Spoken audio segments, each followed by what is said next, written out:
Hello YouTubers and welcome, as we count down 10 awesome horror movies based on Stephen King's novels.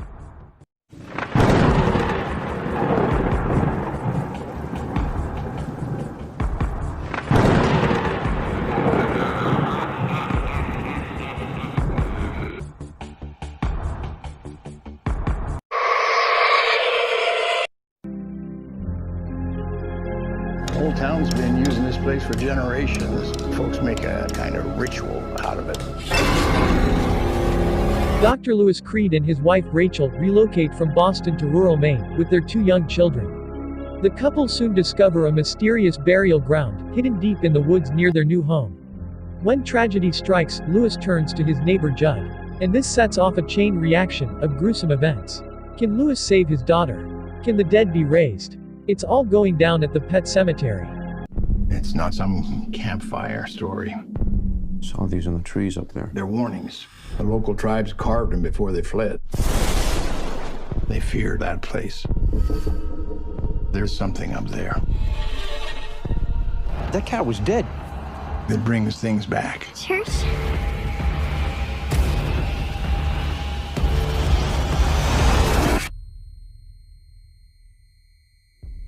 I know what you're thinking of doing. But they don't come back the same. Daddy. What's going on?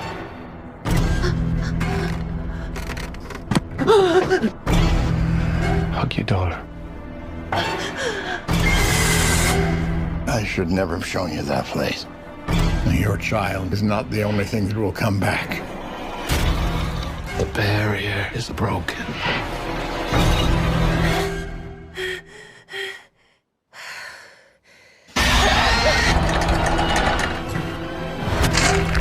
We have a second chance. Sometimes dead is better.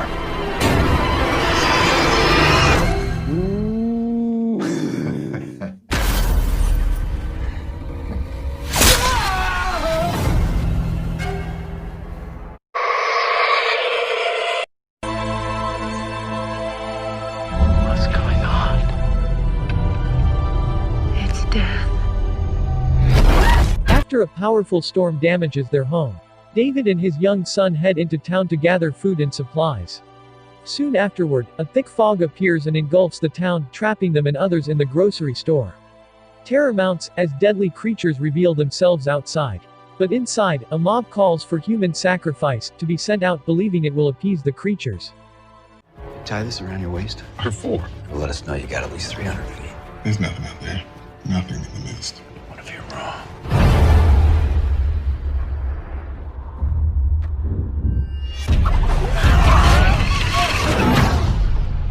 Time to take sides. Read the good book. It calls for blood. Guys, I hear something. Those bugs? Not like any I've ever seen. The entire front of this store is plate glass.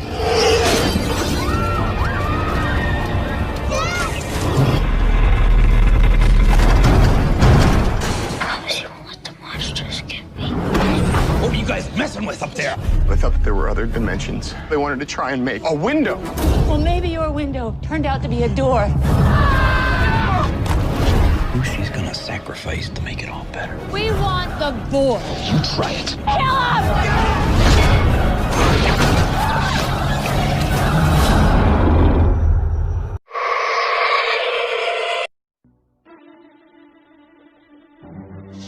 Sorry about this incident, Cassie. It's Carrie! Social outcast Carrie faces bullying from classmates at school and abuse from her mother at home. When strange occurrences start happening around her, she begins to suspect that she has telekinetic powers. Invited to the prom by Tommy, Carrie tries to let her guard down, but things eventually take a dark and violent turn as we see Carrie take out her revenge on those who bullied her. Concentrate hard enough, I can move things. If you don't have a date for the prom next Friday, would you like to go with me? He's trying to trick me again. You know, I can make sure that you don't hurt Carrie White anymore.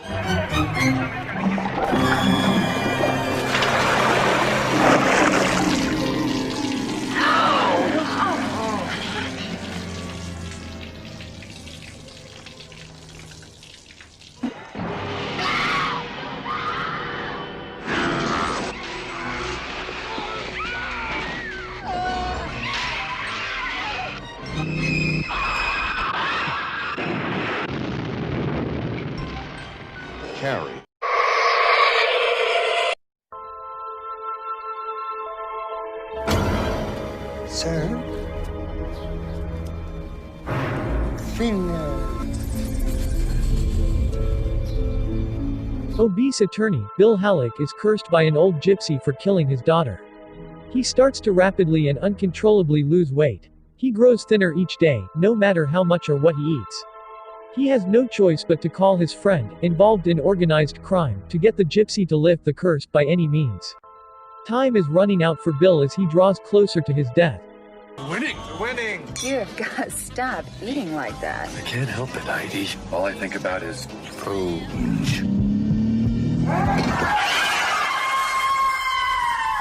You killed my daughter, and I curse you. Thinner. This diet you're on, what is it? I don't think you'd like it, Henry. I'm being erased. That old gypsy put a curse on me. It's all your fault if you hadn't hit that old lady. It's getting out of hand. This has been out of hand, and I'm just the guy to put it back. Please, take it off before this goes any further. I never take it off. Stephen King's Dinner.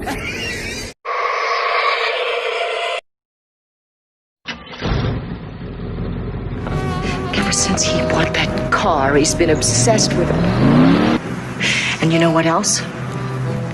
They told us the man who owned that car last died in it. Unpopular nerd Arnie Cunningham buys a 1958 Plymouth Fury, which he names Christine.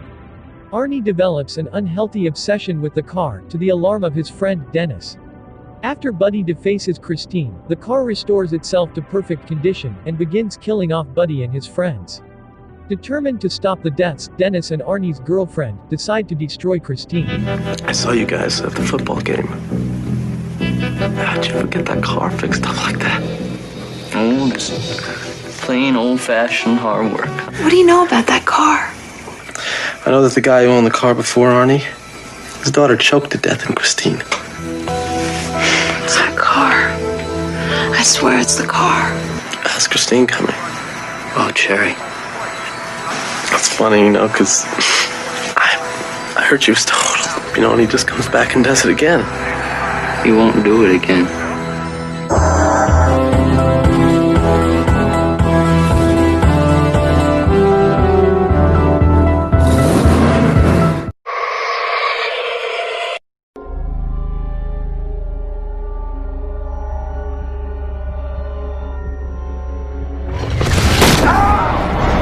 Renowned horror novelist, Mike Enslin, only believes in what he can see with his own two eyes. After a string of bestsellers, discrediting paranormal events, in the most infamous haunted places, he checks into Suite 1408, of the notorious Dolphin Hotel for his latest project. Defying the warnings of the hotel manager, Mike is the first person in years to stay in the room. Mike doesn't believe in anything paranormal or the afterlife, but all that's about to change, in room 1408. I can just get the key to 1408. In the 95 years of the hotel's existence, there have been 56 deaths in 1408. 56? No one's ever lasted more than an hour. The first victims to Kevin O'Malley cut his own throat. Do not stay in that room.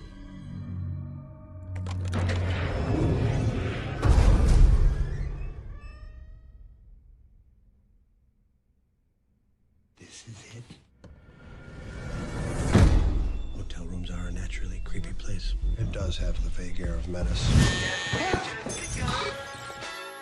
Nobody lasts more than an hour. You're gonna have to try harder, Olin!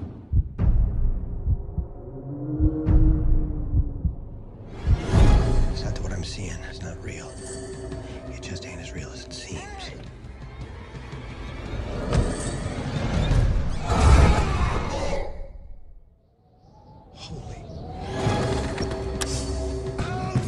Get a hold of yourself. O'Malley. Did you call the cops? They're in 1408. The room's empty.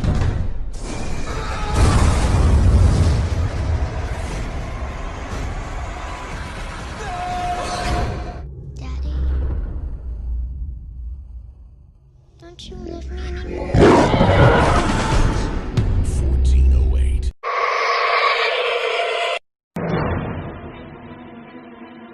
How could you? Misery Chastain cannot be dead. This respect is I don't want her spirit!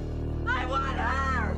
And you murdered her! After a serious car accident, novelist Paul Sheldon is rescued by former nurse Annie Wilkes, who claims to be his biggest fan. While taking care of him, Annie discovers that Paul is killing off her favorite character from his novels.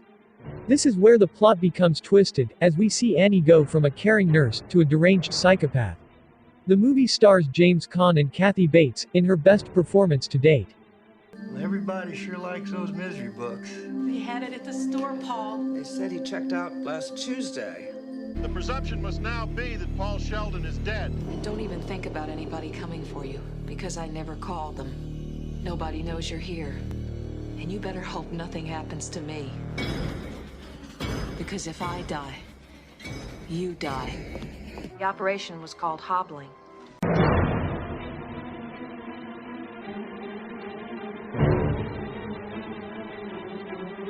It's for the best. Hey, please! Just one more.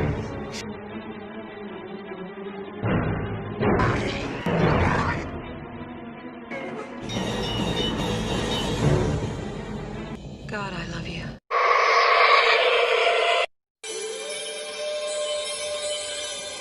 He's out there! I saw him! When a series of unexplained murders occur in the quiet town of Tarker's Mill, the residents decide to hunt down the killer. However, many of them end up dead, and those who survive are no closer to finding the killer. But when a young wheelchair-using boy named Marty encounters a werewolf one night, the pieces begin to come together. Along with his sister and uncle, Marty begins a mission to capture the werewolf once and for all, with just a single silver bullet. Got to get this idea out of your head. There are no such things as werewolves. I am scared to death. What are we gonna do?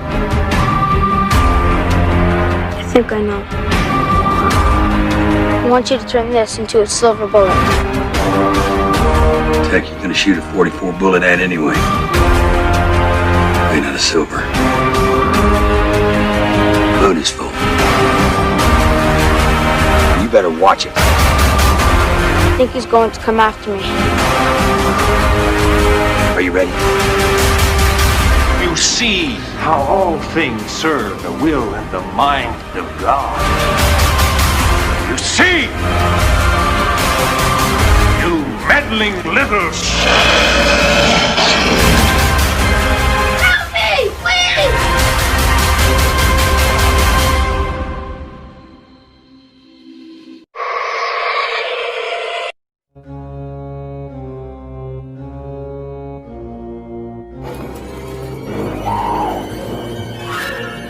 Here's Johnny. The Shining is based on a Stephen King novel and stars Jack Nicholson and Shelley Duvall. The film, directed by Stanley Kubrick, was released in 1980, and has become a staple of pop culture. I'm sure you heard the line, Here's Johnny. that it wasn't in the script. Nicholson ad-libbed the line and it stuck. Jack plays a writer who takes a job as a caretaker at the Overlook Hotel. But the hotel has some hidden secrets, to say the least. Kill his family with an axe. Solitude, isolation, can of itself become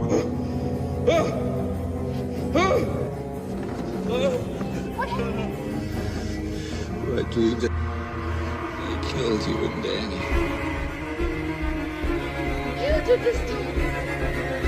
Didn't you? How could you? How could you?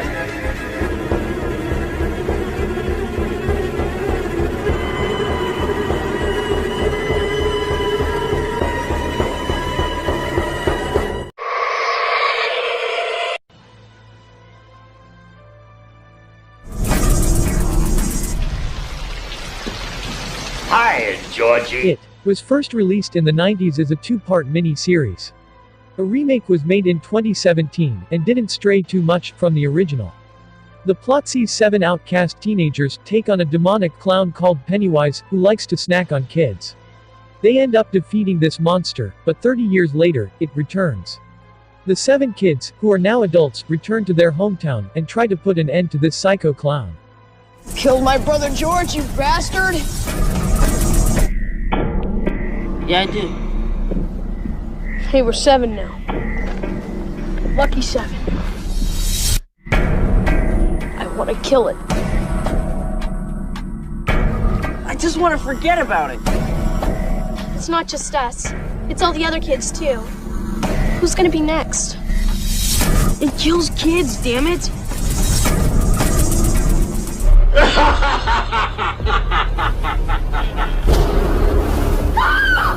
You're not real! You're not real! Was it Pennywise? Big white guy, red nose, about 75 feet tall, mouth full of razor sharp teeth.